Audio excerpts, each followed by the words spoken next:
একটা কথা কি, যখন 2024 জুলাই আন্দোলন হইতেছে, তখন আমি ভিডিও করে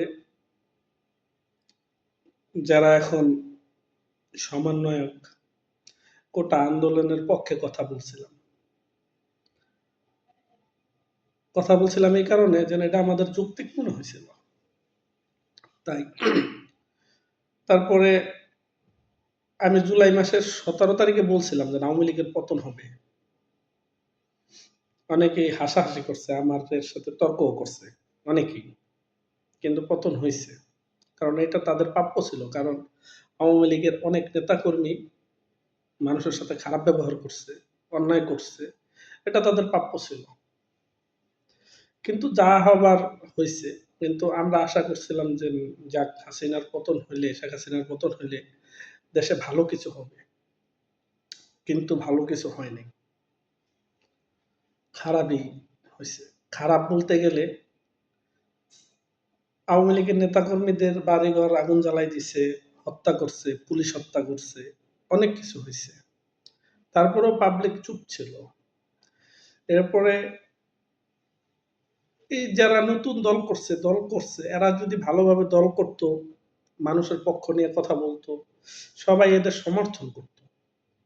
কিন্তু এরা আইসাই আগে বঙ্গবন্ধু, আসলে বঙ্গবন্ধু এমন একজন নেতা, এটা যুগে যুগে প্রতিদিন আসে না, এটা হাজার বছরে একবার আসে। কারণ আমরা যেই দল করি, যেই সাপোর্ট করি না কেন, বঙ্গবন্ধু কিন্তু আমাদের আবেগ। বঙ্গবন্ধু না হলে বাংলাদেশ সৃষ্টি হতো না, এটা আমাদের স্বীকার করতে হবে। এতে যেই হোক, কারণ কোন কোন সাধারণ মানুষ কিংবা কোনো আর্মি, কোনো বিডিআর, কোনো পুলিশ একটা দেশ স্বাধীন করতে পারে না। একটা দেশ স্বাধীন করতে হলে একজন নেতা লাগে, ঠিক আছে? আর সে আমাদের বঙ্গবন্ধু। এখন মতভেদ সবারই থাকতে পারে, আপনারা মতভেদ করতে পারেন, কিন্তু যখনই এনসিপি বঙ্গবন্ধুরে নিয়ে গাড়াগাড়ি শুরু করলো, বঙ্গবন্ধুরে অবমাননাকার বক্তব্য দেওয়া শুরু করলো, আস্তে আস্তে পাবলিকের মনে থেকে এরা কিন্তু উঠা যায়। ৩২ নাম্বার কিন্তু আমাদের বাঙালি জাতির একটা ঐতিহ্য। আসলে কি, আমরা যারা বিদেশ থাকি আমরা বুঝি একটা দেশ কত মূল্যবান, একটা দেশ কি। এখন সবাই ভাবে কি যে আওয়ামী লীগ চলে গেছে, আওয়ামী লীগ আর আসবে না। এটা তো ভুল ধারণা। আওয়ামী লীগ আসবে। যারা খারাপ এরা হয়তো চলে গেছে, কিন্তু যারা ভালো, আওয়ামী লীগের 40% লোক আওয়ামী লীগ করে বাংলাদেশের, হয়তো 10% খারাপ, 30% তো ভালোই। 30% লোক কি? আর বঙ্গবন্ধুরে ভালোবাসে বাংলাদেশের 70 থেকে 80% লোক। চাইলে কি আপনি বঙ্গবন্ধুর নাম মুছে দিতে পারবেন? কেউ। এই যে এখন যারা যেটা করতেছেন, আমাদের দেশের কিন্তু ভয়াবহ ক্ষতি হবে। কারণ ইনভেস্টমেন্ট টোটালি বন্ধ হয়ে যাবে ইন্টারন্যাশনাল ভাবে। কারণ কোন ইনভেস্টর চায় না যে দেশে অজগত চলতেছে, গন্ডগোল চলতেছে, পলিটিক্যাল ভাইলেন্স চলতেছে, ওই দেশে আমরা যা বিজনেস করি, দেশটারে পুরো শেষ করে দেবে। এ কারণে এখনই আমাদের বোধগম্য আসা উচিত, বিবেক আসা উচিত যে না, আসলে আমরা কি করতেছি। এন্ড অফ দ্য ডে আমরা কিন্তু সবাই বাঙালি, আমরা কিন্তু ভাই ভাই, যেই দলে করি, ঠিক আছে? তো সবার প্রতি সবার রেসপেক্ট থাইকা সবকিছু করা উচিত। আর সবারই আমাদের বঙ্গবন্ধুরে রেসপেক্ট করা উচিত।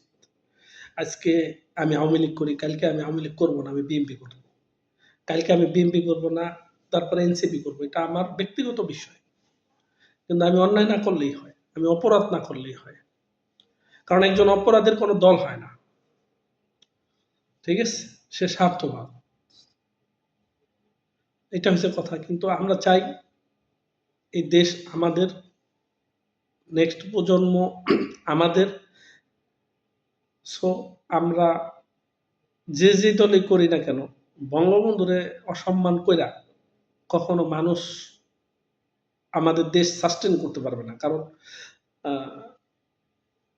আমাদের শিকড় যদি আমরা সম্মান না করি, তখন আমরা জীবনও সাস্টেন করতে পারবো না এই পৃথিবীতে।